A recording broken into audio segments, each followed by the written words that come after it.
Chapter 41. The first week of their return was soon gone. The second began.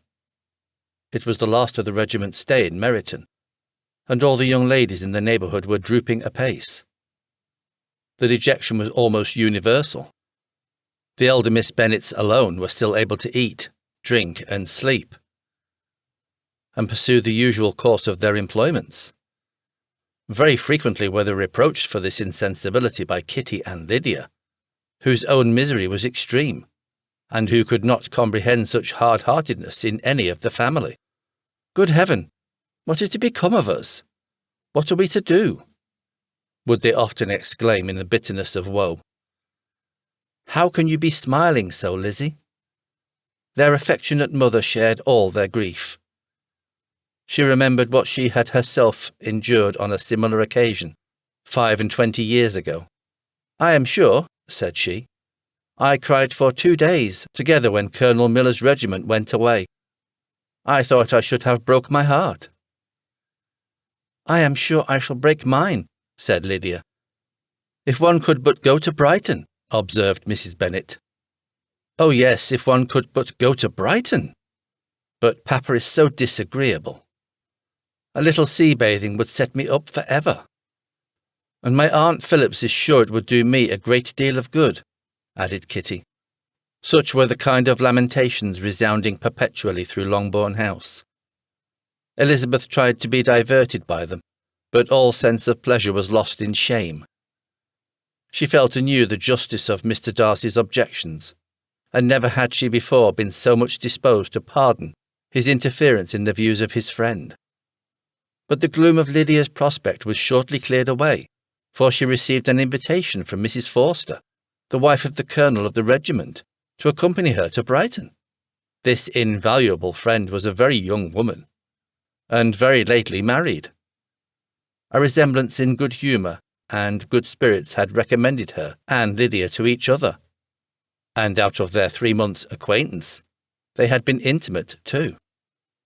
The rapture of Lydia on this occasion, her adoration of Mrs. Forster, the delight of Mrs. Bennet, and the mortification of Kitty are scarcely to be described.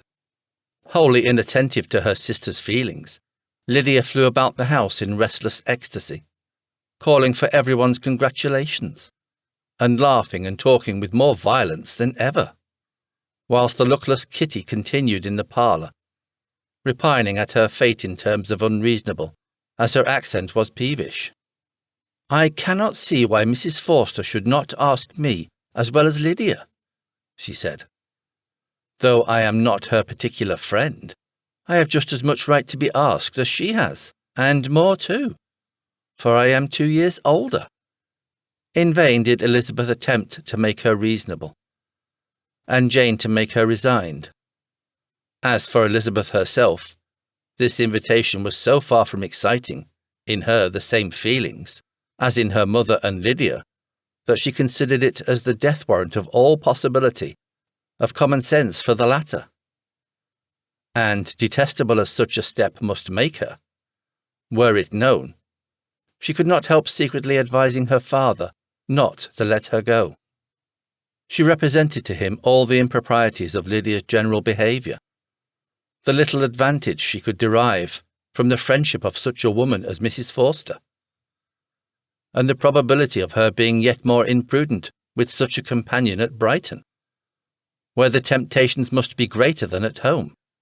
He heard her attentively and then said, "Lydia will never be easy till she has exposed herself in some public place or other, and we can never expect her to do it with so little expense or inconvenience to her family as under the present circumstances." "If you were aware," said Elizabeth, "of the very great disadvantage to us all, which must arise from the public notice of Lydia's unguarded and imprudent manner, nay, which has already arisen from it, I am sure you would judge differently in the affair." "Already arisen?" repeated Mr. Bennet. "What? She has frightened away some of your lovers? Poor little Lizzie! But do not be cast down.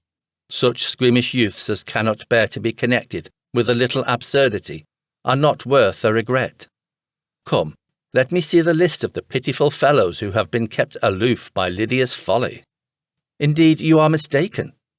I have no such injuries to resent. It is not of peculiar, but of general evils, which I am now complaining.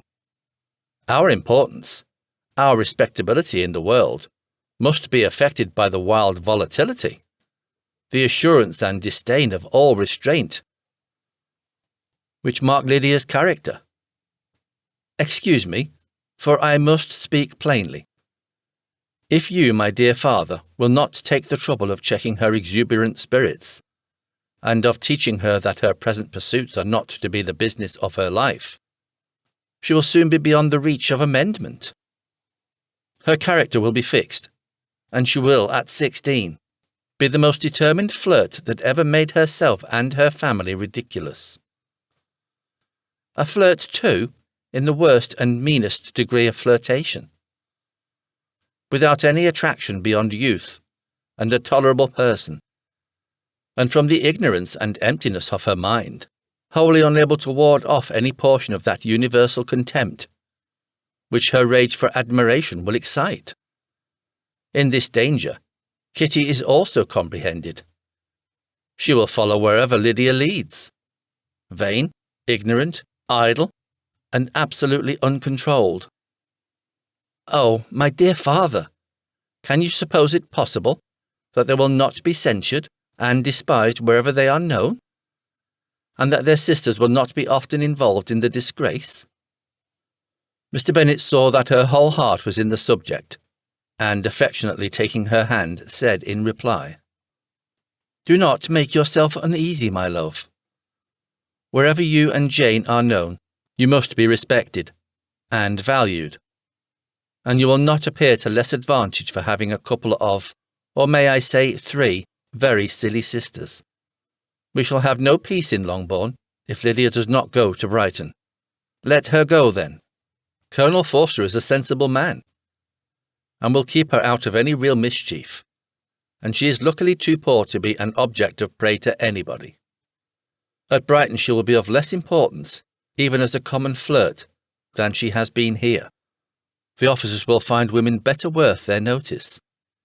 Let us hope, therefore, that her being there may teach her her own insignificance. At any rate, she cannot grow many degrees worse, without authorizing us to lock her up for the rest of her life." With this answer Elizabeth was forced to be content, but her own opinion continued the same, and she left him disappointed and sorry. It was not in her nature, however, to increase her vexations by dwelling on them. She was confident of having performed her duty, and to fret over unavoidable evils, or augment them by anxiety, was no part of her disposition. Had Lydia and her mother known the substance of her conference with her father, their indignation would hardly have found expression in their united volubility. In Lydia's imagination, a visit to Brighton comprised every possibility of earthly happiness. She saw, with the creative eye of fancy, the streets of that gay bathing-place covered with officers. She saw herself the object of attention to tens, and to scores of them at present unknown. She saw all the glories of the camp, its tents stretched forth in beauteous uniformity of lines, crowded with the young and the gay, and dazzling with scarlet. And to complete the view, she saw herself seated beneath a tent, tenderly flirting with at least 6 officers at once. Had she known that her sister sought to tear her from such prospects, and such realities as these, what would have been her sensations? They could have been understood only by her mother, who might have felt nearly the same. Lydia's going to Brighton was all that consoled her for the melancholy conviction of her husband's never intending to go there himself. But they were entirely ignorant of what had passed, and their raptures continued, with little intermission, to the very day of Lydia's leaving home. Elizabeth was now to see Mr. Wickham for the last time, having been frequently in company with him since her return. Agitation was pretty well over. The agitations of former partiality entirely so. She had even learnt to detect, in the very gentleness which had first delighted her, an affectation and a sameness to disgust and weary. In his present behaviour to herself, moreover, she had a fresh source of displeasure, for the inclination he soon testified of renewing those attentions, which had marked the early part of their acquaintance, could only serve, after what had since passed, to provoke her. She lost all concern for him in finding herself thus selected as the object of such idle and frivolous gallantry, and while she steadily repressed it, could not but feel the reproof contained in his believing that however long, and for whatever cause, his attentions had been withdrawn, her vanity would be gratified, and her preference secured at any time by their renewal. On the very last day of the regiment's remaining in Meryton, he dined with others of the officers at Longbourn, and so little was Elizabeth disposed to part from him in good humour, that on his making some inquiry as to the manner in which her time had passed at Hunsford, she mentioned Colonel Fitzwilliam's and Mr. Darcy's having both spent 3 weeks at Rosings, and asked him if he were acquainted with the former. He looked surprised, displeased, alarmed, but with a moment's recollection and a returning smile replied that he had formerly seen him often, and after observing that he was a very gentlemanlike man, asked her how she had liked him. Her answer was warmly in his favour, with an air of indifference. He soon afterwards added, "How long did you say that he was at Rosings?" "Nearly 3 weeks." "And you saw him frequently?" "Yes, almost every day. His manners are very different from his cousin's." "Yes, very different, but I think Mr. Darcy improves on acquaintance." "Indeed," cried Wickham, with a look which did not escape her. "And pray may I ask?" But checking himself, he added, in a gayer tone, "Is it in address that he improves? Has he deigned to add aught of civility to his ordinary style? For I dare not hope," he continued, in a lower and more serious tone, "that he is improved in essentials." "Oh, no," said Elizabeth. "In essentials, I believe, he is very much what he ever was." While she spoke, Wickham looked as if scarcely knowing whether to rejoice over her words or to distrust their meaning. There was a something in her countenance which made him listen with an apprehensive and anxious attention, while she added, "When I said that he improved on acquaintance, I did not mean that either his mind or manners were in a state of improvement, but that from knowing him better, his disposition was better understood." Wickham's alarm now appeared in a heightened complexion and agitated look.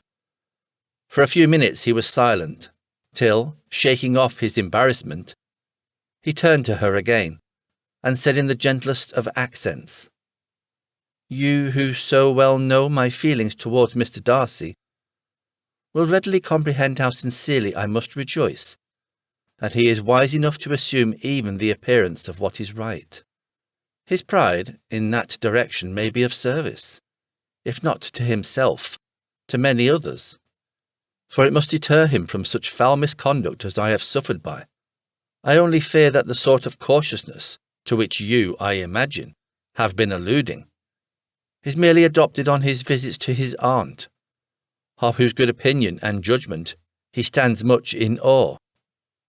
His fear of her has always operated, I know, when they were together, and a good deal is to be imputed to his wish of forwarding the match with Miss de Bourgh, which I am certain he has very much at heart."